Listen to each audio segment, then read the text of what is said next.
Hello viewers, welcome to our channel. இன்றைக்கி நம்ம hotel ஸ்டைலில் சன்னா மசாலா எப்படி ஈஸியாக வீட்டிலேயே பண்ணுறதுன்னு பார்க்கலாம். வாங்க வீடியோக்குள்ளே போகலாம். ஒரு கடாயில் 3 டேபிள் ஸ்பூன் எண்ணெய் ஊற்றிக்கலாம்.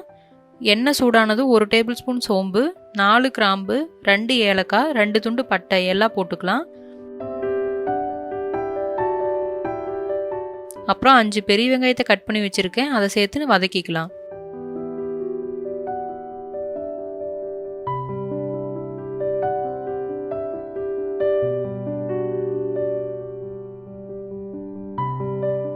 இது கூடவே 6 to 7 பல்லு பூண்டு, 2 துண்டு இஞ்சி சேர்த்து நல்லா வதக்கிக்கலாம்.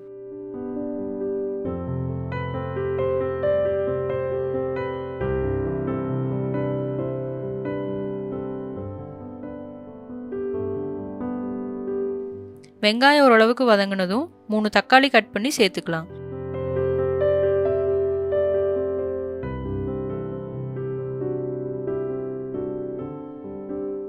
தக்காளி சீக்கிரம் வதங்கிறதுக்கு தேவையான அளவு உப்பு சேர்த்து வதக்கிக்கலாம்.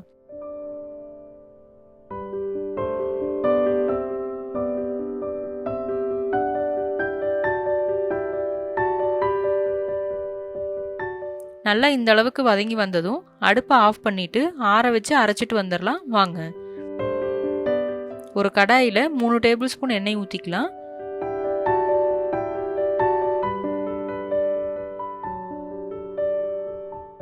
எண்ணெய் சூடானதும் 1 டேபிள் ஸ்பூன் சோம்பு போட்டுக்கலாம். இது பொரிஞ்சதும் 2 பச்சை மிளகாய், கருவேப்பிலை 2 கொத்து சேர்த்து வதக்கிக்கலாம்.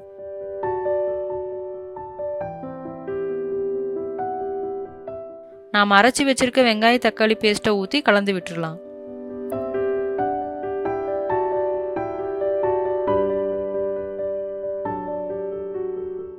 தேவையான அளவு தண்ணி சேர்த்து கொதிக்க விடலாம்.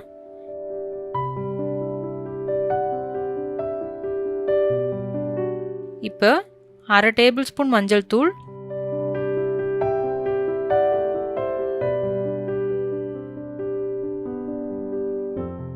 1 டேபிள் ஸ்பூன் கரம் மசாலா,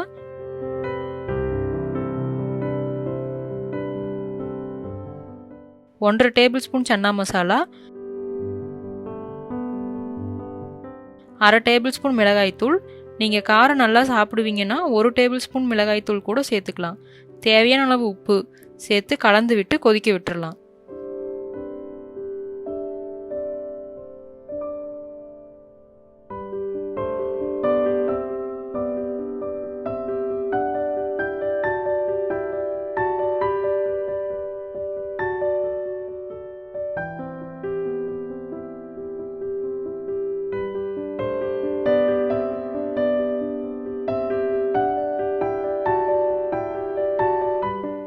நல்லா கொதிச்சு வந்ததும் 8 மணி நேரம் ஊற வச்சு வேக வச்ச சுண்டல் 1 கப் வச்சுருக்கேன், அதை சேர்த்து நல்லா கலந்து விட்டு கொதிக்க விட்டுறலாம்.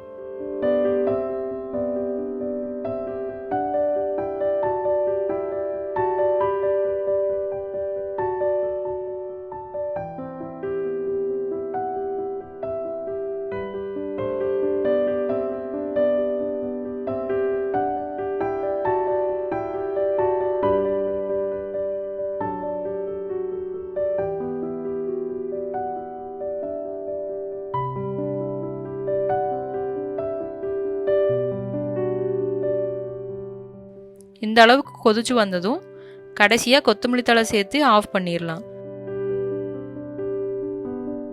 சூடாக பூரி போட்டு இந்த சன்னா மசாலா வச்சு சாப்பிடுங்க, நல்லா டேஸ்ட்டாக இருக்கும். இதை கண்டிப்பாக எல்லாரும் வீட்டில் செஞ்சு பாருங்கள். இந்த வீடியோ உங்களுக்கு பிடிச்சிருந்தா லைக் பண்ணுங்கள், ஷேர் பண்ணுங்கள், மறக்காமல் நம்ம சேனலை சப்ஸ்கிரைப் பண்ணுங்கள். தேங்க்யூ.